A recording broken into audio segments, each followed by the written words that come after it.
क्या आप जानते हैं कि वह 6 वायरलेस उपकरणों की शक्ति का सामना करने और दीवार से टकराने में सक्षम क्यों था? हम धोखा नहीं खा सकते हैं। हम सभी ने सोचा कि मार्कर एटिफाफी स्टेशन की कीमत वायरलेस उपकरणों की ऊर्जा को अवशोषित कर सकती है।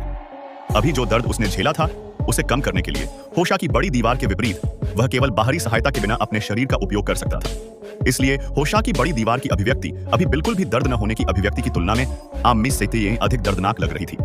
वास्तव में कॉमिक के परिचय में 7वां ज्ञान रत्न उसके सिर में छिपा हुआ था। उन्होंने ऊर्जा चक्र का आविष्कार किया, जो ब्रह्मांड के समस्थानिक के समान साचन थे, और 7वें चक्र रत्न को आर्तुसित जोड़ा। ध्यान दें, जब वह अभी मरा तो उसकी छाती पर चौकोर प्रतिक्रिया थी, इसलिए इसे अवशोषित किया गया था।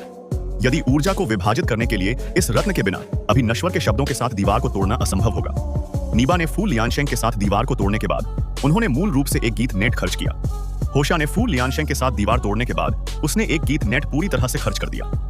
अंत में अभी दीवार तोड़ने के बाद उसने खुद को दूर भेज दिया। ऐसा लगता है कि यदि आप पैटिफुन को 6 वायरलेस रखरखाव में बदलना चाहते हैं तो आपको एक कीमत चुकानी होगी। लेकिन अगर आपके पास वायरलेस रखरखाव है तो इसका परिणाम क्या होगा?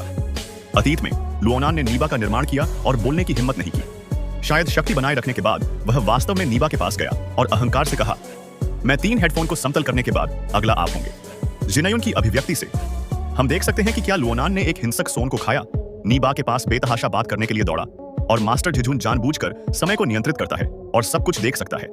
मैंने पहले कभी मास्टर झिझुन को नहीं समझा, क्योंकि किसी को डुओ माची के प्रेरितों द्वारा मार दिया जा सकता है। साजिश बिल्कुल भी उचित नहीं है। यह पता चला है कि मास्टर झिझुन ने जानबूझकर इसे पहले ही देख लिया है। डॉक्टर यी की उनके सबसे अच्छे उत्तराधिकारी हैं, और डॉक्टर यी वास्तव में टाइम लूप के रूप में डुओ माची को हरा सकते हैं। लेकिन फू के चेहरे पर समय के माध्यम से यात्रा करने वाली संख्या ने मास्टर झिझुन को जानबूझकर बताया कि डॉक्टर यी ने स्वेच्छा से थानोस को समय दिया। मास्टर जी की अभिव्यक्ति से यह देखा जा सकता है कि समय रखरखाव गलत, जिसने साबित कर दिया कि मास्टर झिझुन का चुनाव सही था। ऐसा लगता है कि वायरलेस सुरक्षा होना 6 वायरलेस होल्ड की तुलना में पकड़ना अधिक मजेदार पसंदीदार है।